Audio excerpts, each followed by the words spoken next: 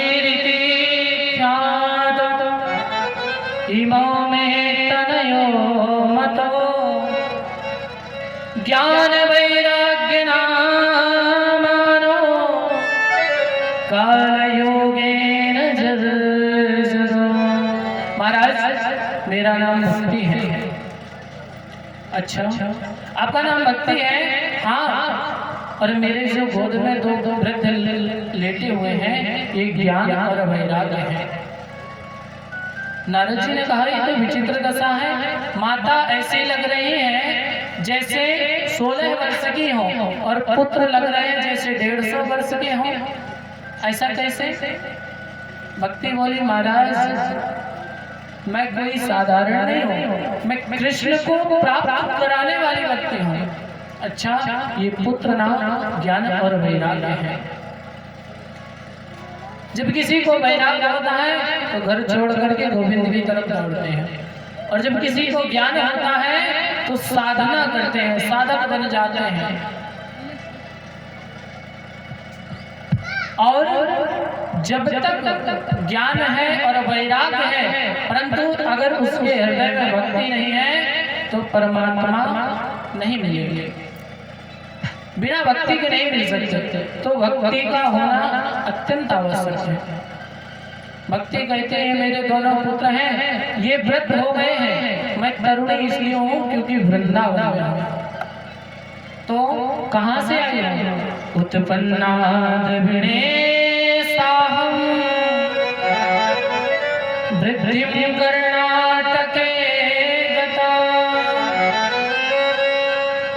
क्वचिन् महाराष्ट्रे गुर्जरे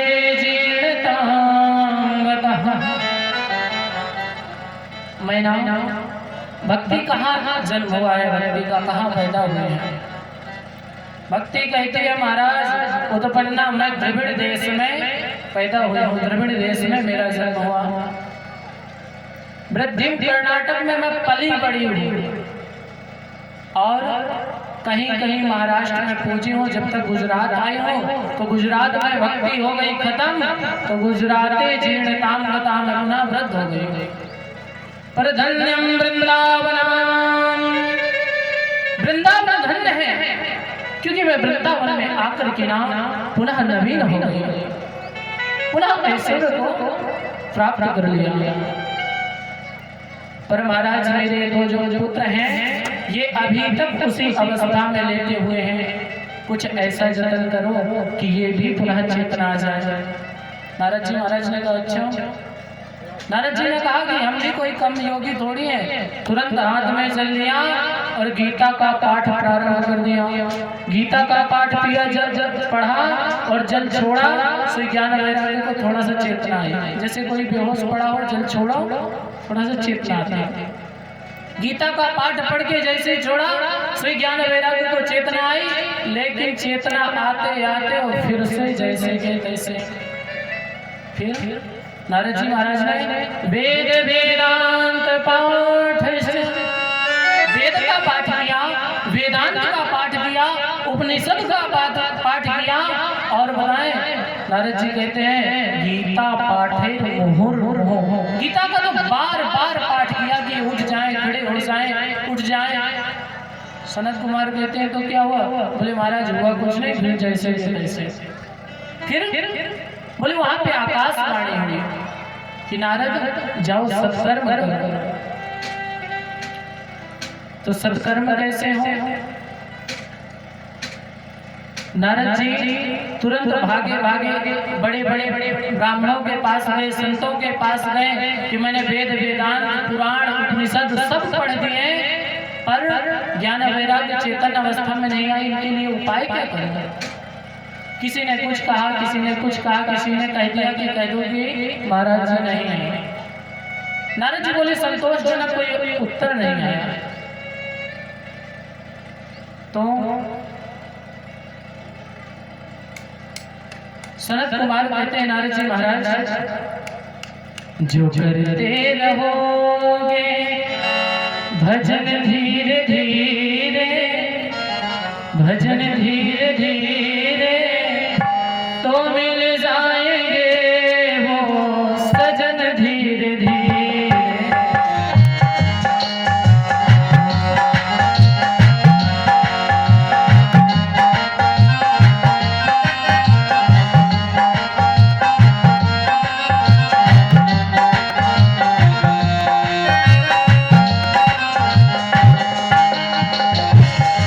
करते रहोगे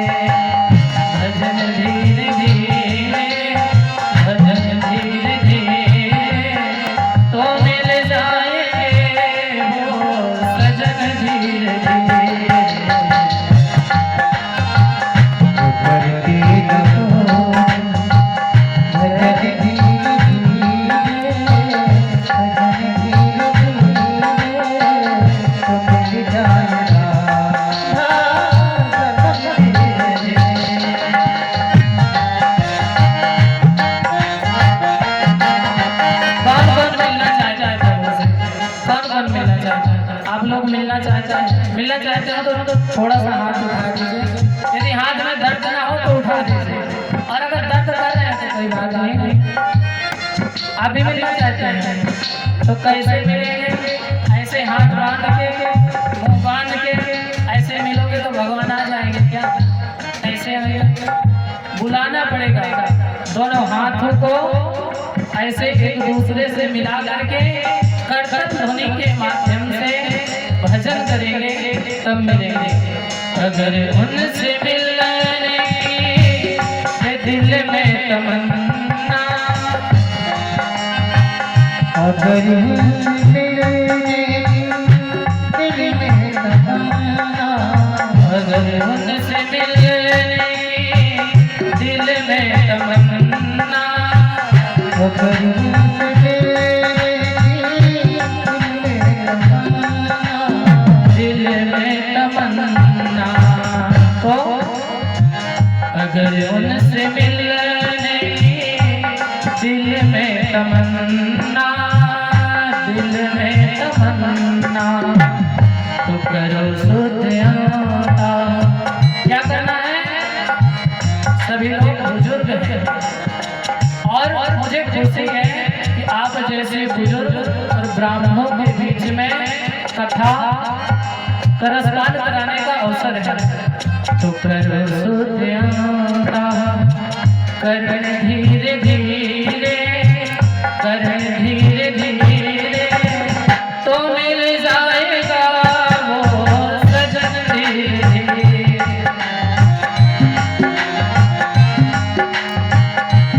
श्री राम पानियों की सेवा करते हुए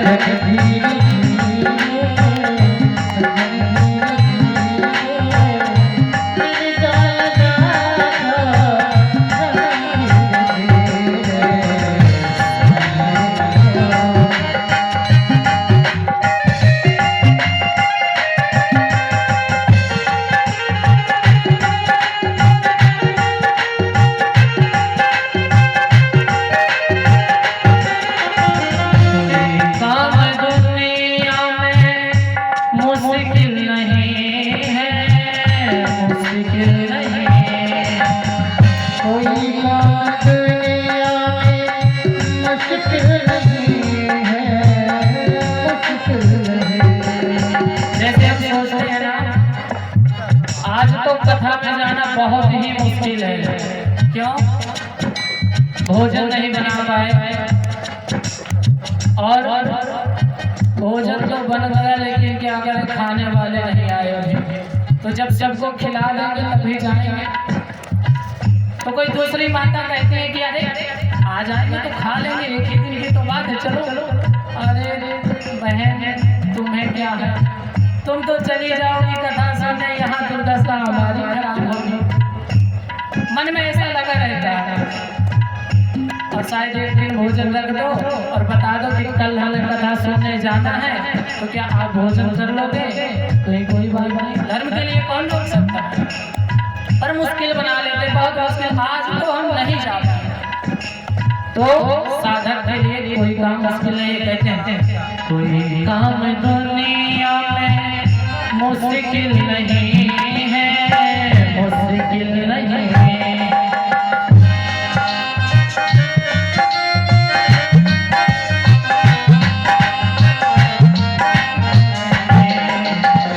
कोई काम दुनिया में मुश्किल नहीं है, मुश्किल नहीं है।